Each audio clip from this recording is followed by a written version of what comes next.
মানে দেশি বিদেশি অনেকগুলো প্রেক্ষাপট আমাদের সামনে আমরা দেখতে পাচ্ছি, হয়তো আরেকটু সময় গেলে এটা আপনারাও দেখতে পাবেন।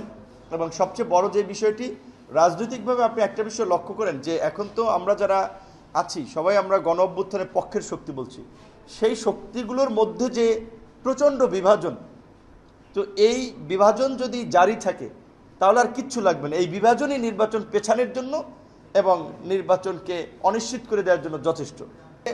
ওভারঅল নির্বাচনটা আসলে হোক, এইটা শিক্ষার্থীদের একটা আন্তরিক চাওয়া এবং তারা চায়, কিন্তু নির্বাচনের প্রক্রিয়া বা নির্বাচনে বিভিন্ন ছাত্র সংগঠনের ভূমিকা নিয়ে আবার তাদের কারোর মধ্যে একটু সংশয় আছে।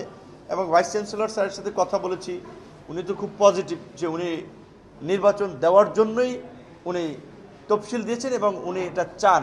সেই ক্ষেত্রে এই জন্য আমি কিন্তু বারবার বলেছি যে আমাদের ছাত্র সংগঠনগুলোই মূলত আসলে বান্ডেল থাকলে প্রতি সেনমানিতে টাকা বাঁচবে।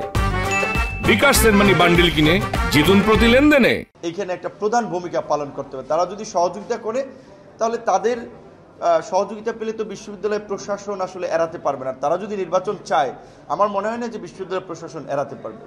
ওই প্রয়োজনীয়তা উল্লেখ করেই বলেছি যে একাডেমিক ভবনে অনেকে কমফোর্টেবল ফিল করবে, হলে অনেকজনের বিশেষ করে অতীতের ছাত্র সংগঠনের আধিপত্য ছিল, এখনও কিছু কিছু জায়গা আছে, সেক্ষেত্রে হলে একটা গণ্ডগোল হওয়ারও সম্ভাবনা থাকে। এবং যারা হলে থাকে না তাদের অনেকে হলে যাওয়াটা স্বস্তি বোধ করে না। সেজন্য একাডেমিক বিল্ডিংয়ে ভোট হলে সেটা একটা ভালো পদক্ষেপ হতে পারে। তারপর এক এক বিশ্ববিদ্যালয়ের তো এক এক ধরনের নেচার আছে, সেই ক্ষেত্রে সবচেয়ে এই জায়গায় ছাত্র সংগঠনগুলোর সাথে আলোচনা করে বিশ্ববিদ্যালয় প্রশাসন যদি সিদ্ধান্ত নেয় সেটি সবচেয়ে ভালো হবে। Thank you.